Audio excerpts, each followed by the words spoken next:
everybody, Mary Mitchell. Here's a painting I did a while ago that I left unframed for quite a while. Here are the materials that I used to transform it into a framed painting. Hi everybody, Mary Mitchell. How are you? I'm in Florida and I'm gonna make this very, very quick as I can. I did this painting back in 2018, and I left it unframed for a long time. We weren't in Florida a lot back then, but we are more and more now that we're retired. Anyway, so I went into Hobby Lobby one day, and normally I buy my frames from a few different places online, and I get them in bulk, and I get them at a very reasonable price. And what I do is you can get them finished, or you can get them in white, black, fir, wood that you can finish yourself, or a wood that you don't have to finish. It depends on your painting, of course. So, but one day I went into Hobby Lobby, and I'm not endorsing Hobby Lobby, but back where I come from, Michael's does not carry these open frames. This is what when I read the ticket, the description, I saw that these are, well, they're actually like floater frames, really, and they are. Say this one is solid wood, and it's very sturdy. It's very heavy. It's very smooth. You can run your hand. Oh, excuse me, sorry about that. You can run your hands along it. You don't get splinters in your fingers, as opposed to this one, which if you take a good look at it, you can see that it's very, it's got a lot of character. It's got a lot of, you can see the grain. Before I painted this, even now, if you run your finger, you run the risk of getting a splinter. This, it's got a lot of character. It's not smooth at all. It's a completely different type of frame as far as character-wise. The dimensions are close, but not the same. So I'd say that this frame, width-wise, is probably 1/8 of an inch or so, between 1/8 and 1/4 of an inch more narrow. I don't know if you can see that, but take my word for it. Okay, it's not enough, but it's just enough that I had to mount this frame. I could do this frame either on top or underneath. So let me show you this. Here's a canvas from Hobby Lobby. This canvas was from Michael's, and that could be, I don't think that's the reason, because these are actually the exact same size. So it has nothing to do with the canvas. If you see that I try to put this here, it looks by all appearances like it could work. And I suppose if I really struggled with it, I could make this work the same way. But for some reason, this part, I believe it's because this part right here isn't as wide as the inside of this frame. These frames are probably irregulars. I don't care, they work fantastic. Now, if you look at this frame, there was also a difference in price, I believe. I'm sorry, I don't remember, but this frame I think was $40. I waited for the sale, I got it for $20. This one I believe was $29. It was $30. I got it for $15, and it just because of what they call it, probably the quality. But to me, this just gives it the character. It's got a very beachy look. It's not for everybody, but depending on the painting that you're doing, it worked out really well for two of the paintings that I have down here. So let's walk through this, okay? So let's take this canvas, for example, and let's turn this frame over. When you look at this frame, you can see that there's a very small lip here.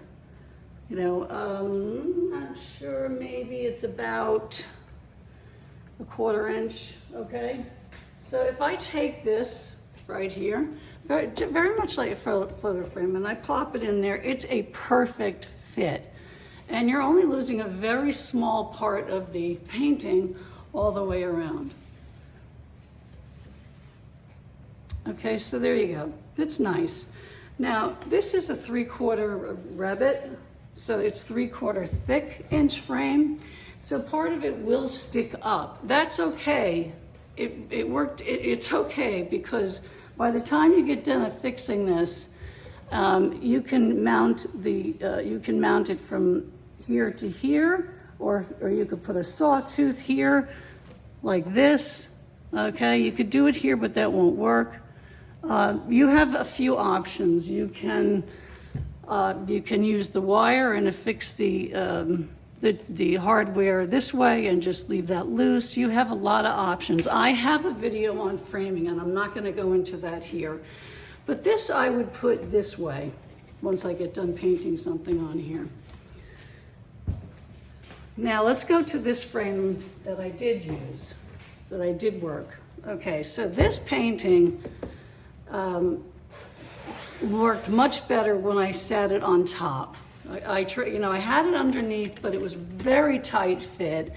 It just didn't work, and I think it's because even though this is about the same, the lip is about the same, it didn't work. It was too tight. I was worried that it would warp the frame, and I did have enough room that I could fix this to the top of the frame. And if I try to do that, I'm going to run the risk here. If I try to do that with this, I have very little room. Could I do it? Yes, I could. But for some reason, and it has to be the frame, not the canvas, I had more room to maneuver this canvas to fit it this way and affix these offset hooks. Okay, didn't do all 4 sides yet because I didn't get around to it yet. I wanted to tape this, and like I said, don't mind this mess on the bottom. I'm going to paint this and do the dust cover, and if you look, like I said, back on some of my videos, it's one of the first ones I ever did. And so let's get close to this. Here's the offset hook right here. I used a 1/4 inch. It depends on the distance between the frame, the inside of the frame, and that could be the reason also for that. But this part right here, this part right in here, so it's going to depend on that, and so it has to fit between here and here. Now there's not a lot of room here, so these offset hooks are good because you don't need to put a screw in here. You just need to put the screw in the canvas on the painting, and this is nice and wide, so I had no trouble at all affixing this, and it held perfect. It held perfect to this frame. Okay, I actually wish I had done this before I showed this to you. That's how I fixed this to this frame, and it just worked out really. It has happened to work out really well, and again, it depends on the frame. So when you go to Michael's or Hobby Lobby and you look for these type of floater frames, pay attention. Bring your canvas with you. Bring your painting with you, or grab one from the store that you bought, and grab the frame and see how it works right in the store. I've done that, and people don't look at you funny at all. You want to know if it fits, and you can tell that way as well. So after you do that, and I don't really need to do the sides. In fact, I think I probably won't, because it fits so nicely, and I don't want to, it's really perfect right now.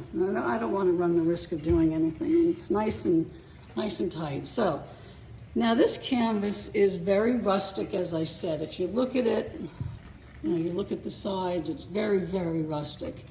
It's I love it. I love it. It's a very beachy type of a frame. And so what I did is I took this frame, which was, as I said, just like this, okay, but like I keep saying, not as I guess nice in a way, but no, just different character, and it's lighter. So I took the frame before I, obviously before I put any paint on it. I took a plastic container. I took some paint from that we had left over from our trim in our house, indoor semi-gloss. I found my offset hooks. So I got all my supplies, and I'll show you a picture of that ready. Use a paintbrush that's synthetic, because if you use one that is natural bristles, you run the risk of leaving bristles, single bristles behind, and sometimes you won't see it, and then you end up picking them out.